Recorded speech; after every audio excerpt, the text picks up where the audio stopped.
Okay, so this is a video on creating a parallax within Adobe Photoshop, and as you can see from the screen, if you need to grab any image, you can just go on unsplash.com, and I've got loads of images, so make sure you go on unsplash.com and choose an image, anything that's got a clear foreground and a clear background, so it makes easier to cut things out.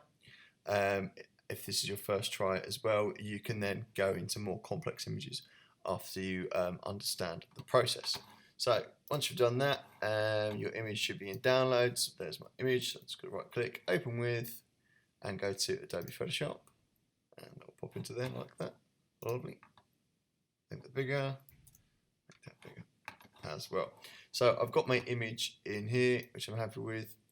So what I'm going to do is we've got just my background layer here. So what we can quickly do is right click, go duplicate layer, add this to, call this background 2, click OK, and then we're not going to worry about our original background image because we can start with this one, and we've only copied this one and duplicated it simply in case we go wrong.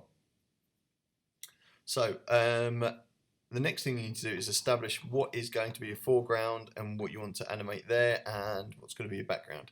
So as you can see here, clearly I've chosen a really nice simple image where the mountains and this guy, almost like silhouetted, are going to be what I'm going to choose as my foreground.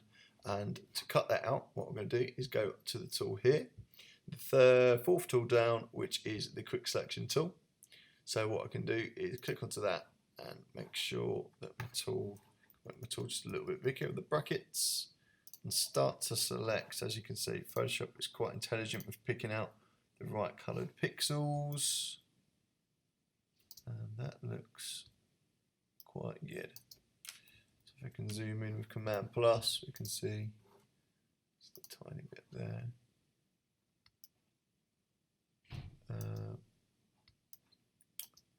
So there could be some other bits, and I'm going to click this as well because they're the two bits I want to bring forward. Okay, so what I'm going to do now is just to really refine my edge, we're going to go press Shift on your keyboard, click Select, and go to Select a Mask. This will pop up the wrong menu. Shift, Select, Select a Mask. There we go. So go to Overlay, and we can see if we zoom in, click on that one, zoom in, we can see there's some layers here. They're not quite, there's some blue bits that are picking up. So what we can quickly do is click on Smart Radius and click to around 35 pixels, and as we can see, the Smart Radius has quickly picked up all of these edges. I'm just going to make sure that all of these are correct as well. That looks a bit too much, so what I'm going to do, we could reduce that just a bit. And if you go a bit too much, we can go to Erase Refinements with that brush and take the edge off slightly.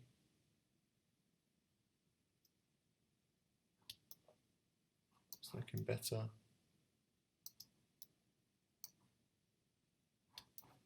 Obviously, you can work with this and try and make it perfect. But for now, for this tutorial, I think this will be okay. I'm happy with this. And let's just check that area there. Cool, lovely. So once I go click OK, I can see my area selected there, and I'm happy with that. So what I'm going to do is go Command C, Command V, and as we can see, if I turn off this layer now, I've just got my background here, and that's what we want. We've now cut that off. But if we see, if I go onto my movement tool, if I move this, I can still see what's behind it. I do not need that. So I'm going to go onto my new layer that I've just copied, from my selection. Let's quickly rename that to foreground because that is in the foreground. And I'm going to command and click on the thumbnail here. So click on and hold command on your keyboard or control on a PC, and then it selects the area. I'm then going to click turn off my foreground so I can't see it anymore. Click onto background 2, go to edit, fill, content aware, click OK, and what Photoshop will do is the best as it can to try and get rid of any of the original foregrounds. When we click off that, we can see that it's done a pretty good job actually, not too bad at all, to try and get rid of the horrible the foreground stuff. But there is some of this horrible outline. So what I want you to do is quickly use the clone stamp tool, the healing brush tool, and the spot healing tool to heal all of these areas. And once you've done that, we can come back and continue with the rest of the tutorial. And if I just take off my foreground, you can see there that my background is now lovely and clear and clean. Just use the stamp tool, the spot healing tool, and the healing brush tool just to do that. And they're tools that you used before in editing frames for stop motions. So you should know how to use those tools already and be getting quite skilled at them now because we use them a fair amount. And then if I click on my foreground, we can clearly see the guy and him on the mountains as I've cut that out clearly. Okay, so next thing we need to do, we need to get onto animating it. So I'm going to go to Window, go down to Timeline, and Timeline should pop up there. Lovely. Let's just make that a bit smaller so you can see where we're going. There we go. Okay, so what I'm going to do is I'm going to create a video timeline, and before we have created maybe a frame animation, but this time we're going to create a video timeline. Click on that. So Photoshop gives us a default of 5 seconds to create an animation. We can stretch that out to any length or even cut it down by using this highlighter here, but 5 seconds is fine for us for this tutorial. So the next thing we're going to do is on our foreground is create our layers, and what you have to do first to make sure they are not affected and don't go pixelated, what we're going to do is hopefully convert to smart objects. So right click and convert to smart object, both of those layers. So then I can have a check on here. Lovely. So convert both of these layers to smart objects, then click foreground, and then you can see that we can transform all of our layers. So that means we can scale and move these layers as well. So what I'm going to do first is make sure that my needle on my timeline here is right at the start, and I'm going to click on the stopwatch, which has created a keyframe. Okay, so I want my animation to stop at around, say, 3.5 seconds. Let's say that, for example. That's fine there. And what I'm going to do is then, at the moment, another keyframe hasn't been created because this hasn't changed its scale or moved at all.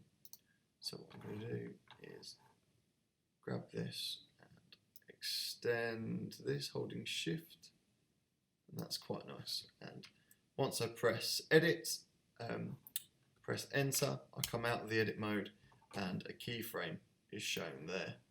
So it might be a little bit jumpy because the image is quite big, but we play that through and we can see the process of our foreground moving very slowly to where we want it to be. Fantastic. I'm then going to repeat the process with the background. So again, click on the timeline, make sure we don't click on, make sure our needle is all the way back to the start. Timeline, click on transform so we get the keyframe, go to, let's say, 4 seconds this time. And this is going to move slightly slower to 4 seconds. So it's not going to be the best, not going to be the fastest, I mean. So what I'm going to do is only edit this just a tiny little bit, say there, because it's like the sun setting. Fantastic. So I can drag those back, zoom in a little bit, press play. It will be a bit jumpy to start off with, simply because it's rendering a fairly large image. So we can make that image a little bit smaller by going to image size, but I'm just going to see what this is like when this is fully rendered. Okay, so if you want to loop playback, you can go to the cog and click loop playback. And let's play that again. And there we go, we've created a really, really simple parallax where the foreground is moving quicker than the background, creating this illusion of depth within our image. And that's really nice. If the image is really, really slow for you, or it's just not rendering and not working, it's usually the size of this image, because there's such high resolution photographs. So what you can do, I would advise this to do this after you've cut both of your images into 2 different layers. Go to image, go to image size, and I'm going to change these to pixels. And instead of 5,000 and 3,000, I'm going to change this to 1920 over 1080. Or actually, 1920 over 1280 is quite good. Press OK. It's going to be a fair bit smaller, but the effect should work. Oh, let's play that. There we go.